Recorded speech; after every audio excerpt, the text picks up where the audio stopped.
Hey everyone, so I've got the Soul Lessons cards. We'll give them a shuffle and see what pops out, shall we?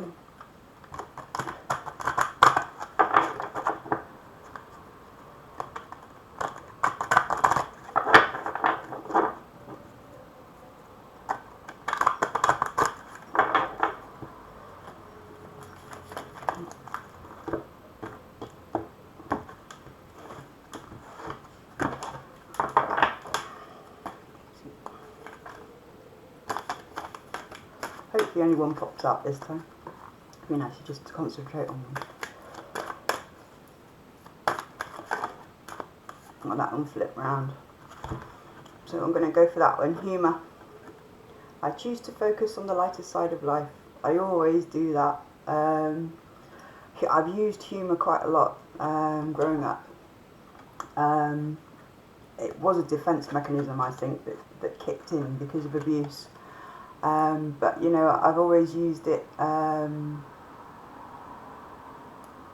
help myself, really, and to help others, you know, whenever anybody else is feeling down or angry or whatever.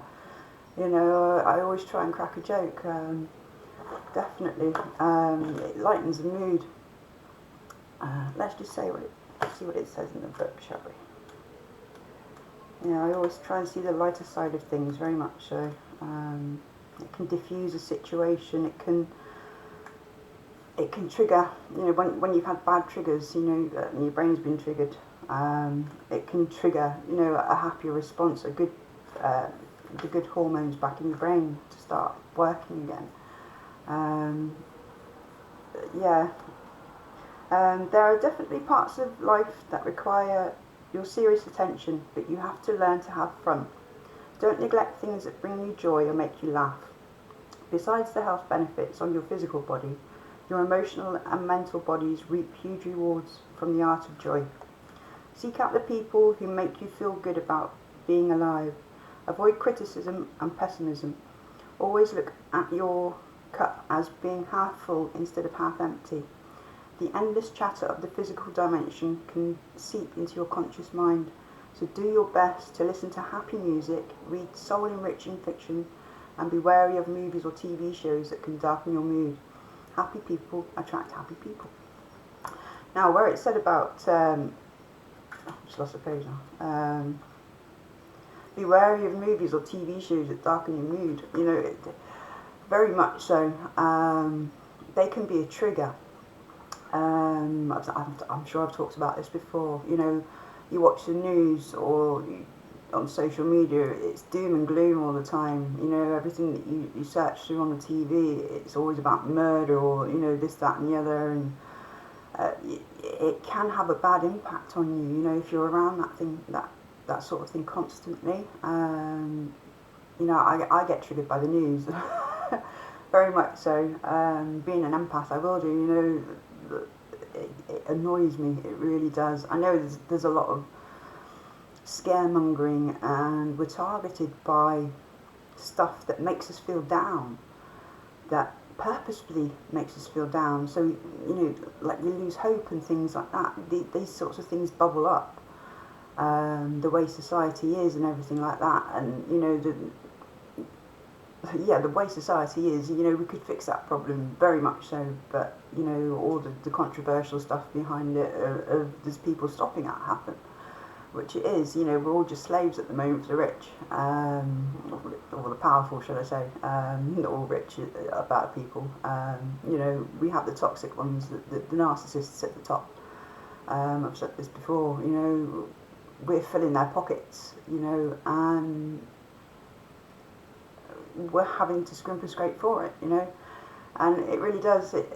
Those sorts of things trigger me badly. The state of the world, the state of the economy, the state of just how living is, and poverty and everything like that. It can be so, you know, fixed so easily, just by taking these people away from power, very much so. But those sorts of things trigger me. Just even certain music can trigger a bad reaction in me, you know, depressing and things like that. You know, it really does have a bad effect on me. So yeah, anything that can uplifting music, uplifting TV shows, documentaries, whatever, you know, uplifting fiction, like it said on there, you know, anything to elevate on a daily basis, because when you're bombarded with negativity constantly, your brain switches to that survival mode, and it's like, oh well, this is how I'm going to function, and this is how I'll stay in function, and I need to protect myself. But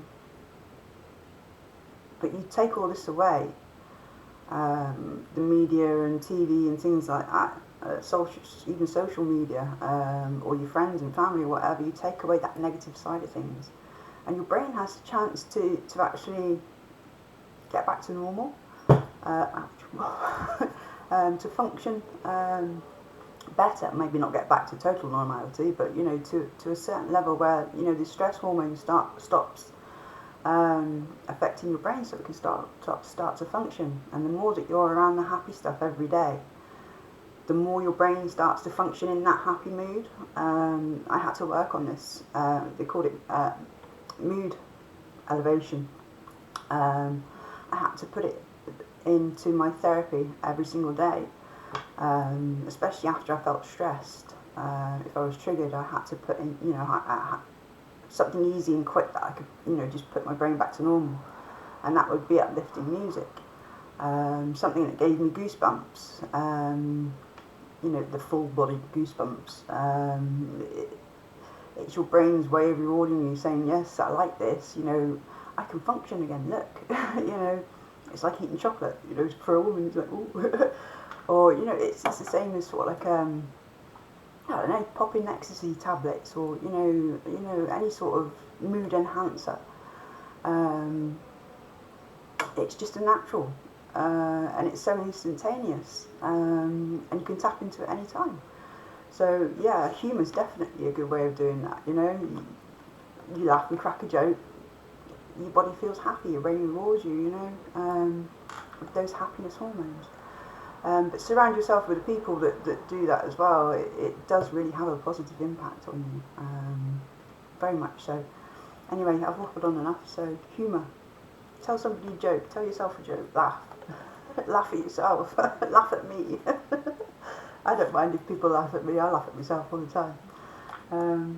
But yeah, I've definitely used humour to get along in life, very much so. But anyway, thank you very much for watching, and I hope you enjoyed this, so bye bye people.